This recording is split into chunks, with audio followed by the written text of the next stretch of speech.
क्योंकि हमने इस विषय में कभी ध्यान नहीं दिया और ना हम हमारे बच्चों को इस विषय में ध्यान दे रहे हैं। यदि आप अच्छा, आज अनिरुद्ध जी के आश्रम में कौन कौन गया था? सभी गए थे। कैसा लगा आश्रम? बढ़िया व्यवस्था है, अच्छी व्यवस्था है। देखिए महाराज, अनिरुद्ध जी को आश्रम क्यों बनाना पड़ा, वृद्ध आश्रम क्यों बनाना पड़ा? क्योंकि कुछ माताओं को उनके पुत्र ने घर से बाहर कर दिया, जो बेघर हो गई, जो घर पर नहीं रह पा रही थी, जिनके पुत्र बहुएं उनको संकट प्रदान कर रहे थे।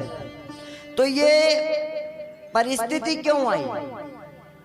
वृद्धाश्रम बने ही क्यों? ये परिस्थिति आई क्यों? आप लोग वृद्धाश्रम तो देखा है, वहां की व्यवस्था भी देखा है, परंतु क्या आप लोगों ने उस परिस्थिति को जाना कि ये परिस्थिति आखिर बनी क्यों? तो इसका कारण भी आप ही लोग हैं। इसका कारण कोई और नहीं है। आप इसका दोष और किसी को नहीं दे सकते, इसके दोषी भी आप ही लोग हैं। अब आप बोलेंगे महाराज जी हमने तो कुछ किया ही नहीं, आप हमको दोषी कैसे बोल रहे हैं? तो आपने जीवन में सबसे बड़ी गलती ये की है कि अपने बच्चों को कभी किसी सत्संग में नहीं भेजा, किसी भागवत कथा में नहीं भेजा, किसी गुरु महाराज के पास नहीं भेजा।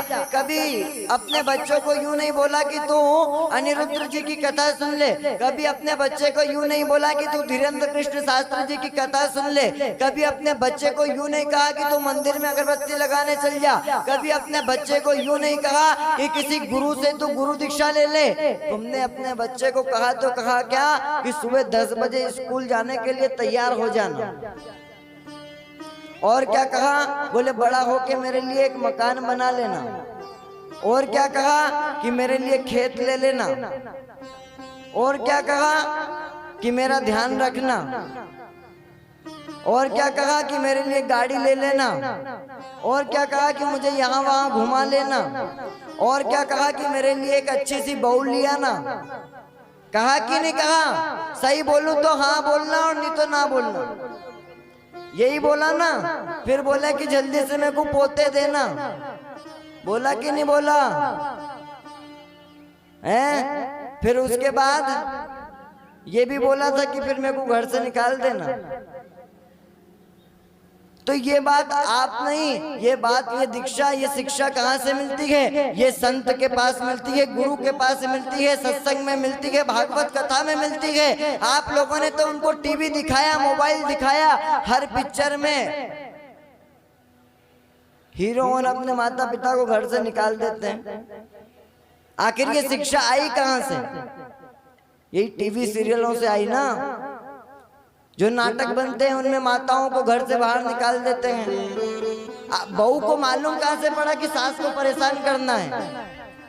तो वो सीरियल में देख के ही तो मालूम पड़ा ना। ये टोने टोट के सारे सीरियल में आते हैं ऐसा वैसा करने के। तो आखिर ये शिक्षा कहां से आई?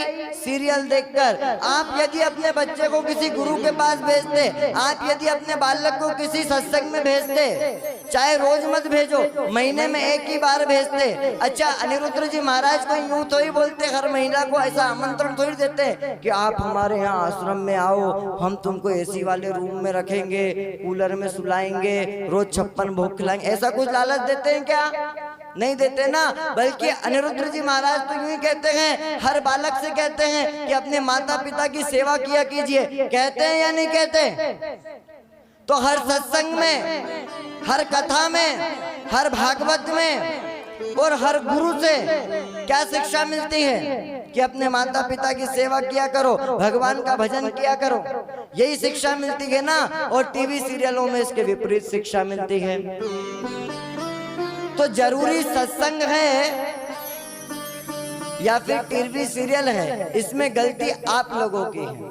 यदि आप लोग अपनी सनातन संस्कृति को ना भूलते, आप लोग अपने गुरुजनों को ना भूलते, तो आज ये परिस्थिति नहीं आती कि वृद्धाश्रम बनाने पड़ते हैं। आज ये परिस्थिति नहीं आती कि गौशालाएं बनानी पड़ती। जब गौशालाएं क्यों बनानी पड़ रही है? क्योंकि मनुष्य स्वार्थी हो गया। गैया का दूध निकाला और उसे जा भैया अपनी